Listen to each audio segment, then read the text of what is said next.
Hi നമസ്കാരം, ഞാൻ Rakesh M G ടിപ്സിലേക്ക് എല്ലാവർക്കും സ്വാഗതം. എല്ലാവരും സുഖമായിട്ടിരിക്കുന്നു വിശ്വസിക്കുന്നു. ഇന്നിപ്പോൾ ഞാൻ പറയാൻ വന്നിരിക്കുന്ന ഒരു കാര്യം എന്ന് പറഞ്ഞാൽ, നമ്മളിപ്പോൾ ഒരു സെക്കൻഡ് ഹാൻഡ് വാഹനം എടുത്തു. ഞാൻ പലപ്പോഴും എൻ്റെ സെക്കൻഡ് ഹാൻഡ് വാഹനം എടുക്കുന്ന വീഡിയോസിൽ പറഞ്ഞിട്ടുണ്ടായിരുന്നു, സെക്കൻഡ് ഹാൻഡ് വാഹനം എടുക്കുകയാണെങ്കിൽ ഉറപ്പായിട്ടും ഓട്ടമുള്ള വാഹനം എടുക്കണം. ഇനി ഓട്ടം കുറഞ്ഞ വാഹനം എടുക്കാൻ പോയി കഴിഞ്ഞാൽ കുറേ പ്രശ്നങ്ങൾ മുമ്പോട്ട് വരാൻ സാധ്യതയുണ്ടെന്ന് ഞാൻ പറഞ്ഞിട്ടുണ്ട്.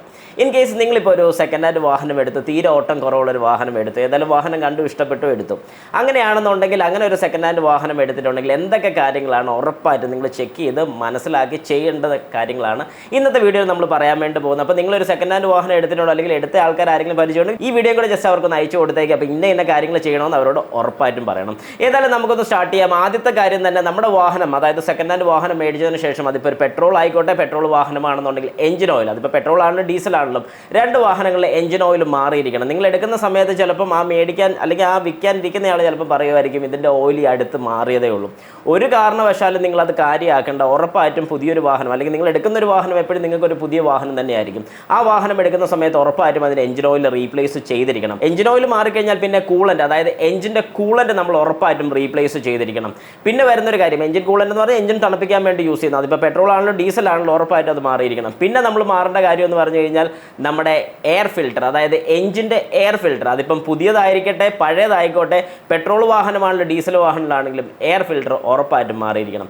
അതിനുശേഷം സ്പാർക്ക് പ്ലഗ് ശരിക്കും പറഞ്ഞു കഴിഞ്ഞാൽ പെട്രോൾ വാഹനങ്ങളിലാണ് വരുന്നത്. അതുകൊണ്ട് പെട്രോൾ വാഹനങ്ങൾ എടുക്കുന്ന എല്ലാവരും മസ്റ്റായിട്ട് സ്പാർക്ക് പ്ലഗ് മാറിയിരിക്കണം. ഇത് കഴിഞ്ഞാൽ പിന്നെ ഫ്യൂവൽ ഫിൽറ്റർ രണ്ടിലും വരുന്നുണ്ട്. ഡീസൽ വാഹനത്തിലും പെട്രോൾ വാഹനങ്ങളിലും വരുന്നുണ്ട്. ഈ രണ്ട് കാര്യങ്ങളും മസ്റ്റായിട്ട് നിങ്ങൾ മാറിയിരിക്കണം. പിന്നെ അടുത്ത് വരുന്നത് ബ്രേക്ക് ഫ്ലൂയിഡ്, അതായത് ഈ കൺസ്യൂമർ ഐറ്റംസ് എല്ലാം ബ്രേക്കിൻ്റെ ഫ്ലൂയിഡ് രണ്ട് വാഹനങ്ങൾക്കും കോമൺ ആയിട്ട് വരുന്നൊരു കാര്യമാണ്. ബ്രേക്ക് ഫ്ലൂയിഡ് നിങ്ങൾ മസ്റ്റായിട്ട് മാറിയിരിക്കണം.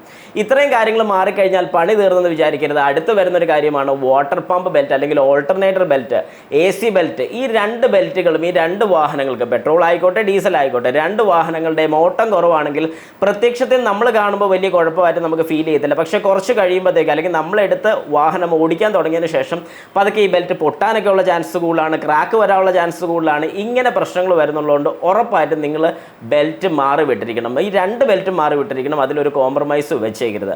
അതിനുശേഷം പിന്നെ AC ഫിൽറ്റർ, കാരണം AC വാഹനമായിരിക്കും നമ്മൾ 90% അല്ലെങ്കിൽ 95% നമ്മൾ എടുക്കുന്നത്. ആ വാഹനത്തിൻ്റെ AC ചിലപ്പം വർക്ക് ചെയ്യാതിരുന്നത്, അതായത് ഓടാതിരിക്കുന്നൊരു വാഹനം നമുക്കറിയാം AC വർക്കിംഗ് ഒക്കെ വളരെ കുറവായിരിക്കും.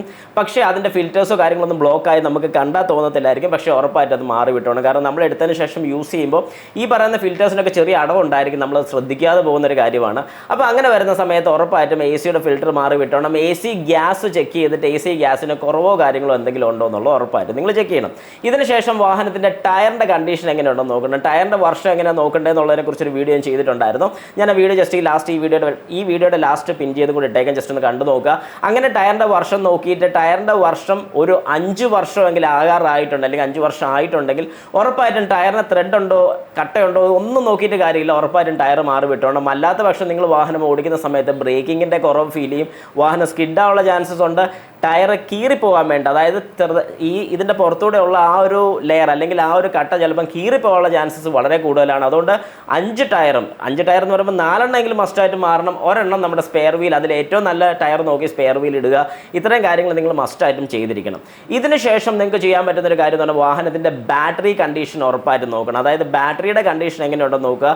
ബാറ്ററിയുടെ കണ്ടീഷൻ ഓക്കെ അല്ലെന്നുണ്ടെങ്കിൽ, അതായത് ഇപ്പോൾ ഈ പറഞ്ഞ പോലെ ഒരു 4 വർഷം പഴക്കമുള്ളൊരു ബാറ്ററി ആണെന്ന് വെച്ചോളൂ, 4 വർഷം കഴിഞ്ഞു, അങ്ങനെയാണെങ്കിൽ നിങ്ങൾ ആ വാഹനം എടുക്കുന്ന സമയത്ത് ഉറപ്പായിട്ടും ബാറ്ററി മാറി വിട്ടോണം. കാരണം എന്താണെന്ന് പറഞ്ഞു കഴിഞ്ഞാൽ, നമ്മൾ ഓടാൻ തുടങ്ങുമ്പോൾ, അല്ലെങ്കിൽ നമുക്ക് ഓട്ടം ഉണ്ടെന്നുണ്ടെങ്കിൽ നമ്മളിത് ഓടുന്നതിനനുസരിച്ച് ഇതിൻ്റെ സെല്ലിനോ കാര്യങ്ങളൊക്കെ കംപ്ലൈൻറ്റ് ഉണ്ടെങ്കിൽ അത് കൂടും.